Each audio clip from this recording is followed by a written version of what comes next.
Hello children, Hindi में हम पाठ 7 गांव का बचपन पढ़ लिए हैं। आई होप आप सबने अपनी हिंदी पल्लों की कॉपी में भी लिख लिया होगा, है ना।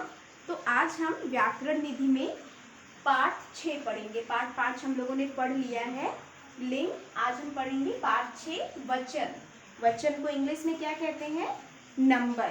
तो आइए हम अपनी बुक में देखते हैं, पेज नंबर 32 पर लेसन 6 दिया है, पाठ 6 वचन नंबर। लिखा है, अध्यापिका ने एक चित्र बोर्ड पर लगाया और बच्चों ने ध्यान से देखा। अध्यापिका, बच्चों इस चित्र को ध्यान से देखकर बताओ कि इसमें कौन क्या कर रहा है। छात्र, एक चिड़िया घास पर बैठी है, कुछ चिड़िया पेड़ पर बैठी हैं, एक लड़का दौड़ रहा है, 4 लड़के खेल रहे हैं, एक आदमी बेंच पर बैठा है, 5 आदमी बातें कर रहे हैं, एक औरत घास पर बैठी स्वेटर बुन रही है, 2 औरतें घूम रही हैं। अध्यापिका ने संज्ञा शब्दों की संख्या बताने वाले शब्दों पर गोला लगा दिया। एक चिड़िया, कुछ चिड़िया, यहाँ पे दिया है ना, एक चिड़िया घास पर बैठी है, कुछ चिड़िया पेड़ पर बैठी है। तो वही जो संख्या वाले शब्द थे उसमें अध्यापिका ने क्या किया, शब्दों की संख्या बताने वाले शब्दों पर गोला लगा दिया। एक चिड़िया, कुछ चिड़िया, एक और कुछ, ये दोनों संख्या वाले हैं। एक लड़का, 4 लड़के, एक और 4 भी संख्या है। एक आदमी, 5 आदमी, एक और 5 भी संख्या है। एक औरत, 2 औरतें, एक और 2 भी संख्या है। अध्यापिका, बच्चों गोले वाले शब्द क्या काम कर रहे हैं? छात्र, मैम ये शब्दों की संख्या बता रहे हैं। क्या बता रहे हैं? शब्दों की संख्या बता रहे हैं। अध्यापिका, बच्चों जरा इन शब्दों को ध्यान से देखो। चीज के एक और अनेक होने से उसके शब्द रूप में परिवर्तन आ जाता है। जैसे एक चिड़िया घास पर बैठी है, कुछ चिड़िया पेड़ पर बैठी हैं, तो इसमें अंतर आ जाता है। सबीहा बोलती है, हाँ मैम, जब एक है तो लड़का है, एक से अधिक है तो लड़के हैं। एक है तो लड़का है, एक से अधिक है तो लड़के हैं। एक है तो लड़की है, एक से अधिक है तो लड़कियां। एक लड़की बाजार जा रही है, कुछ लड़कियां चेंज हो गया ना, लड़की का लड़कियां चेंज हो गया क्योंकि इसमें संख्या ज्यादा है। कुछ लड़कियां बाजार जा रही है, तो ऐसे ही चेंज हो जाता है, परिवर्तन आ जाता है। अध्यापिका, शाबाश, इसी तरह बाकी शब्दों का भी रूप भी बदल गया है। जैसे एक चिड़िया, अनेक चिड़िया, एक चिड़िया, अनेक चिड़िया। शब्द के जिस रूप से वस्तु के एक या अनेक होने का बोध होता है उसे क्या कहते हैं? वचन कहते हैं। शब्द के जिस रूप से वस्तु के एक या अनेक होने का बोध होता है उसे क्या कहते हैं? वचन कहते हैं। हिंदी में वचन के 2 भेद होते हैं। हिंदी में वचन के 2 भेद होते हैं। पहला एक वचन और दूसरा बहुवचन। पहला एक वचन, दूसरा बहुवचन, ठीक है। और वचन किसे कहते हैं? शब्द के जिस रूप से वस्तु के एक या अनेक होने का बोध होता है उसे वचन कहते हैं। हिंदी में वचन के 2 भेद होते हैं, एक वचन, बहुवचन, ठीक है। एक वचन किसे कहते हैं? शब्द के जिस रूप से उसके एक होने का बोध हो, शब्द के जिस रूप से उसके एक होने का बोध हो उसे क्या कहते हैं? एक वचन कहते हैं। जैसे कुर्सी, मेज, बस। अब ये एक आ रहा है ना, अगर हम कुर्सियां बोल दिए तो एक से ज्यादा, मेजें बोल दिए तो एक से ज्यादा, है ना, बसें बोल दिए तो एक से ज्यादा, यानी बहुवचन। तो शब्द के जिस रूप से एक होने का बोध होता है, संख्या में एक हो तो उसे क्या कहेंगे? एक वचन। और शब्द के जिस रूप से एक से अधिक होने का बोध हो, एक से अधिक होने का बोध हो तो उसे क्या कहेंगे?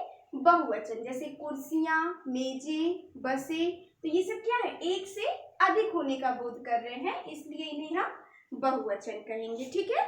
आगे बात समझ में? वचन क्या है? शब्द के जिस रूप से वस्तु के एक या अनेक होने का बोध हो उसे वचन कहते हैं, ठीक है। हम ये भी जान गए कि वचन, हिंदी में वचन के दो भेद होते हैं, एक वचन और बहुवचन। एक वचन किसे कहते हैं? शब्द के जिस रूप से वस्तु के एक होने का बोध हो तो उसे एक वचन कहते हैं, जैसे कुर्सी, मेज, बस। बहुवचन शब्द के जिस रूप से वस्तु के अधिक होने का बोध हो उसे हम क्या कहते हैं? बहुवचन कहते हैं, जैसे कुर्सियां, मेजें, बसें। ठीक है, इतना हम लोगों ने पढ़ लिया। आगे पढ़ते हैं हम। क्या दिया है? बच्चों, वचन बदलते समय कुछ खास बातें याद रखना जरूरी है। अब वो कौन सी बातें हैं जिसे याद रखना जरूरी है वचन बदलते समय? एक वचन को बहुवचन में बदलते हुए ई और ऊ की मात्राएं ई और उ में बदल जाती है। जैसे मक्खी का मक्खियां, अब यहाँ मक्खी ई की मात्रा है, वो ई की मात्रा लग गई। वधु, वधुएं, ऊ की मात्रा है, उ की मात्रा लग गई है ना, वधु, वधुएं।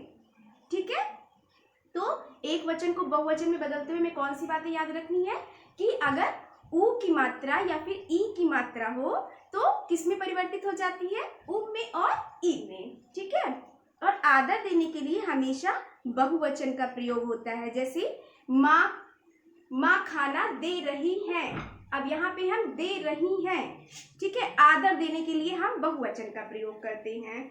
माँ मेरे साथ खेलती हैं तो बहुवचन में आ गया ना। तो आदर देने के लिए हमेशा हम अपने से बड़ों को हम आदर देते हैं, है ना। तो जब भी हमें आदर देना हो तो हम किसका प्रयोग करते हैं? किस वचन का? बहुवचन का प्रयोग करते हैं। कुछ शब्द हमेशा बहुवचन में प्रयोग होते हैं, जैसे दर्शन, बाल, हस्ताक्षर, आंसू आदि। अब ये सब हमेशा बहुवचन में प्रयोग होते हैं। दर्शन, अब हम इनको दर्शनों नहीं बोल सकते, दर्शन बहुवचन है। बाल बहुवचन है, हस्ताक्षर बहुवचन है, आंसू बहुवचन है।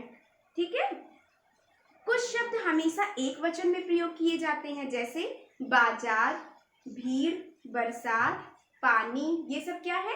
एक वचन है। कौन कौन से? बाजार, भीड़, बरसात, पानी। और बहुवचन में कौन से शब्द आते हैं? दर्शन, बाल, हस्ताक्षर, आंसू। ठीक है, फिर है संज्ञा के वचन परिवर्तन के साथ उसकी क्रिया का भी वचन बदल जाता है। जैसे लड़का पढ़ता है, लड़का पढ़ता है एक वचन, लड़का पढ़ता है। अब हम बहुवचन में परिवर्तन करेंगे तो कैसे क्या हो जाएगा? लड़के पढ़ते हैं, तो इसकी क्रिया में भी परिवर्तन हुआ ना। अब लड़का का हम लड़के किए तो क्रिया भी परिवर्तित हो गई, पढ़ता है का पढ़ते हैं हो गया। लड़का पढ़ता है, जब हम इसको बहुवचन में परिवर्तन करेंगे तो लड़के पढ़ते हैं, तो इसकी क्रिया भी परिवर्तित हो गई।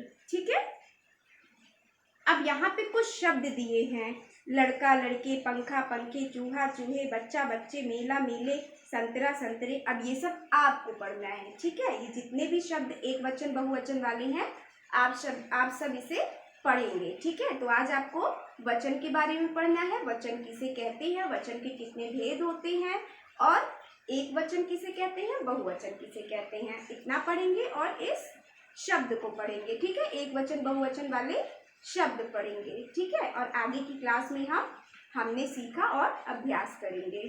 ठीक है, ओके, थैंक यू।